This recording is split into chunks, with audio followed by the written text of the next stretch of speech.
അധ്യായം 3. ശൗലിന്റെ ഗൃഹവും ദാവീദിന്റെ ഗൃഹവും തമ്മിൽ ദീർഘകാലം യുദ്ധം നടന്നു. എന്നാൽ ദാവീദിന് ബലം കൂടിക്കൂടിയും ശൗലിന്റെ ഗൃഹം ക്ഷയിച്ചും വന്നു. ദാവീദിന് ഹെബ്രോനിൽ വെച്ച് പുത്രന്മാർ ജനിച്ചു. ജസ്രയേൽക്കാരിയായ അഹീനോവം പ്രസവിച്ച അമ്നോൻ അവന്റെ അതിജാതൻ. കർമ്മേലിയൻ നാബാലിന്റെ ഭാര്യയായിരുന്ന അബീഗയിൽ പ്രസവിച്ച കിലെയാബ് രണ്ടാമത്തവൻ. ഗശൂർ രാജാവായ തൽമയുടെ മകൾ മയക്കയുടെ മകനായ അബ്ശാലോം മൂന്നാമത്തവൻ. ഹഗീത്തിന്റെ മകനായ അദോനിയാവ് നാലാമത്തവൻ.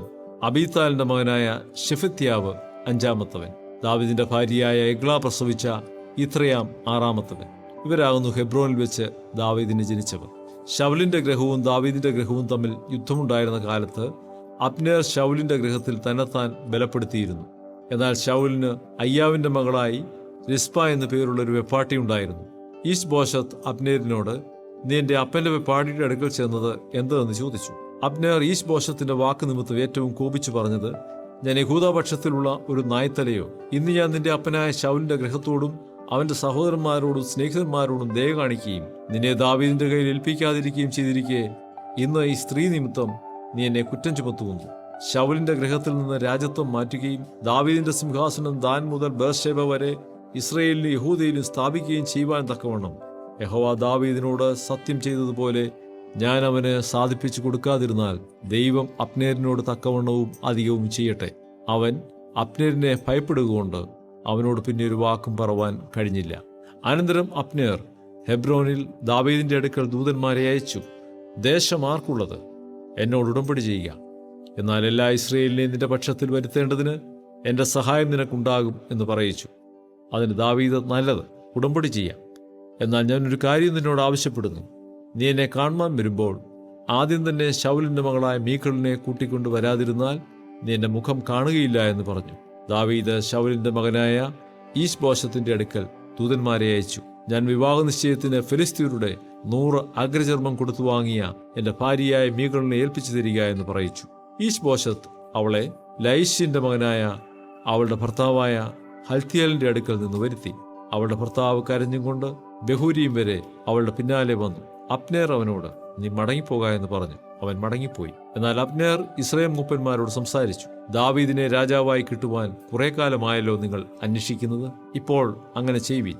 ഞാൻ എന്റെ ദാസനായ ദാവീദിന്റെ കൈകൊണ്ട് എന്റെ യജമാനായ ഇസ്രയേലിനെ ഫിലിസ്ത്യർ മുതലായ സകല ശത്രുക്കളുടെ കയ്യിൽ നിന്നും രക്ഷിക്കുമെന്ന് യഹോവ ദാവീദിനെ കുറിച്ച് അരുളി ചെയ്തിരിക്കുന്നുവല്ലോ എന്ന് പറഞ്ഞു. അങ്ങനെ തന്നെ അബ്നേർ ബെന്യാമീന്യരോടും പറഞ്ഞു. പിന്നെ അബ്നേർ ഇസ്രയേലിനും ബെന്യാമീൻ ഗ്രഹത്തിനൊക്കെയും സമ്മതമായതെല്ലാം ദാവീദിനോട് അറിയിക്കേണ്ടതിന് ഹെബ്രോനിൽ പോയി. ഇങ്ങനെ അബ്നേരും അവനോടുകൂടെ 20 പുരുഷന്മാരും ഹെബ്രോനിൽ ദാവീദിന്റെ അടുക്കൽ ചെന്നു. ദാവീദ് അബ്നേരിനും കൂടെയുള്ളവർക്കും വേണ്ടി ഒരു വിരുന്ന് കഴിച്ചു. അബ്നേർ ദാവീദിനോട്, ഞാൻ ചെന്ന് ഇസ്രയേലൊക്കെയും യജമാനായ രാജാവിനോട് ഉടമ്പടി ചെയ്യേണ്ടതിന് അവരെ നിന്റെ അടുക്കൽ കൂട്ടിവരുത്തും. അപ്പോൾ നീ ആഗ്രഹിക്കുന്ന പോലെ എല്ലാവർക്കും രാജാവായിരിക്കാമെന്ന് പറഞ്ഞു. പിന്നെ ദാവീദ് അബ്നേരിനെ യാത്രയയച്ചു. അവൻ സമാധാനത്തോടെ പോയി.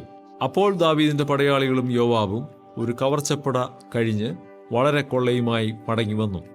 എന്നാൽ ദാവീദ് അബ്നേരിനെ യാത്രയയക്കുകയും അവൻ സമാധാനത്തോടെ പോകുകയും ചെയ്തിരുന്നതിനാൽ അവൻ അന്നേരം ദാവീദിന്റെ അടുക്കൽ ഇല്ലായിരുന്നു. യോവാബും കൂടെയുള്ള സൈന്യമൊക്കെയും വന്നപ്പോൾ നേരിന്റെ മകനായ അബ്നേർ രാജാവിന്റെ അടുക്കൽ വന്നു. അവൻ അവനെ യാത്രയയച്ചു. അവൻ സമാധാനത്തോടെ പോയി എന്നിങ്ങനെ യോവാബിന് അറിവ് കിട്ടി. യോവാബ് രാജാവിന്റെ അടുക്കൽ ചെന്നു, എന്താകുന്നു ചെയ്തത്? അബ്നേർ നിന്റെ അടുക്കൽ വന്നിരുന്നല്ലോ, അവനെ പറഞ്ഞയച്ചതെന്ത്? അവൻ പോയല്ലോ. നേരിന്റെ മകനായ അബ്നേരിനെ നീ അറിയില്ലേ? നിന്നെ ചതിപ്പാനും നിന്റെ പോക്കും വരവും ഗ്രഹിപ്പാനും നീ ചെയ്യുന്നതൊക്കെയും അറിവാനുമല്ലോ അവൻ വന്നത് എന്ന് പറഞ്ഞു.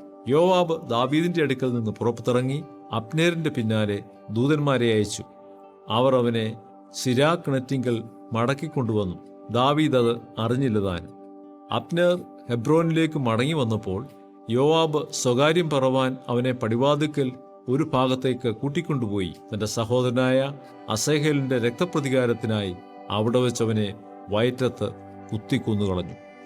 ദാവീദ് അത് കേട്ടപ്പോൾ, നേരിന്റെ മകനായ അബ്നേരിന്റെ രക്തം സംബന്ധിച്ച് എനിക്കും എന്റെ രാജത്വത്തിനും യഹോവയുടെ മുൻപാകെ ഒരിക്കലും കുറ്റമില്ല. അത് യോവാബിന്റെ തലമേലും അവന്റെ പിതൃഭവനത്തിന്മേലൊക്കെയും ഇരിക്കട്ടെ. യോവാബിന്റെ ഗൃഹത്തിൽ സ്രവക്കാരനോ കുഷ്ഠരോഗിയോ വടികുത്തി നടക്കുന്നവനോ വാളിനാൽ വീഴുന്നവനോ ആഹാരത്തിന് മുട്ടുള്ളവനോ വിട്ടൊഴിയാതിരിക്കട്ടെ എന്ന് പറഞ്ഞു. അബ്നേർ ഗിബിയോനിലെ യുദ്ധത്തിൽ തങ്ങളുടെ അനുജനായ അസാഹേലിനെ കൊന്നത് നിമിത്തം യോവാബും അവന്റെ സഹോദരനായ അബീശായിയും ഇങ്ങനെ അവനെ കൊന്നുകളഞ്ഞു.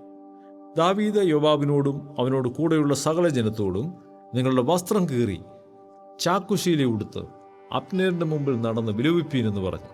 ദാവീദ് രാജാവ് ശവമഞ്ചത്തിന്റെ പിന്നാലെ നടന്നു. അവർ അബ്നേറിനെ ഹെബ്രോനിൽ അടക്കം ചെയ്തപ്പോൾ രാജാവ് അബ്നേറിന്റെ ശവക്കുഴിക്കൽ ഉറക്കെ കരഞ്ഞു. സകല ജനവും കരഞ്ഞു.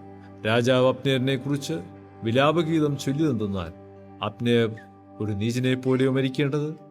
നിന്റെ കൈ ബന്ധിച്ചിരുന്നില്ല, നിന്റെ കാലിന് ചങ്ങലയിട്ടിരുന്നില്ല. നീതികെട്ടവരുടെ മുമ്പിൽ പട്ടുപോകും പോലെ നീ പട്ടുപോയല്ലോ. സകല ജനവും അവനെക്കുറിച്ച് കരഞ്ഞുകൊണ്ടിരുന്നു. നേരം വൈകും മുമ്പേ ജനമെല്ലാം ദാവീദിനെ ഭക്ഷണം കഴിപ്പിക്കേണ്ടതിന് വന്നപ്പോൾ, സൂര്യൻ അസ്തമിക്കും മുമ്പേ ഞാൻ അപ്പമെങ്കിലും മറ്റ് യാതൊന്നെങ്കിലും ആസ്വദിച്ചാൽ ദൈവം എന്നോട് തക്കവണ്ണവും അധികവും ചെയ്യട്ടെ എന്ന് ദാവീദ് സത്യം ചെയ്തു പറഞ്ഞു. ജനമെല്ലാം അറിഞ്ഞപ്പോൾ രാജാവ് ചെയ്തതൊക്കെയും സർവ്വജനത്തിനും ബോധിച്ചിരുന്നതുപോലെ ഇതും അവർക്ക് ബോധിച്ചു. നേരിന്റെ പുത്രനായ അബ്നേരിനെ കൊന്നത് രാജാവിന്റെ അറിവോടെ അല്ല എന്ന് സകല ജനത്തിനും ഇസ്രയേലിനൊക്കെയും അന്ന് ബോധ്യമായി. രാജാവ് തന്റെ ഭൃത്യന്മാരോട്, ഇന്ന് ഇസ്രയേലിൽ ഒരു പ്രഭുവും മഹാനുമായവൻ പട്ടുപോയി എന്ന് നിങ്ങൾ അറിയുന്നില്ലയോ? ഞാൻ രാജാഭിഷേകം പ്രാപിച്ചവനെങ്കിലും ഇന്ന് ബലഹീനനാകും. സെരൂയിയുടെ പുത്രന്മാരായ ഈ പുരുഷന്മാർ എനിക്ക് ഒതുങ്ങാത്ത കഠിനന്മാരത്രേ. ദുഷ്ടത പ്രവർത്തിച്ചവന് അവന്റെ ദുഷ്ടതയ്ക്ക് തക്കവണ്ണം യഹോവ പകരം കൊടുക്കട്ടെ എന്ന് പറഞ്ഞു.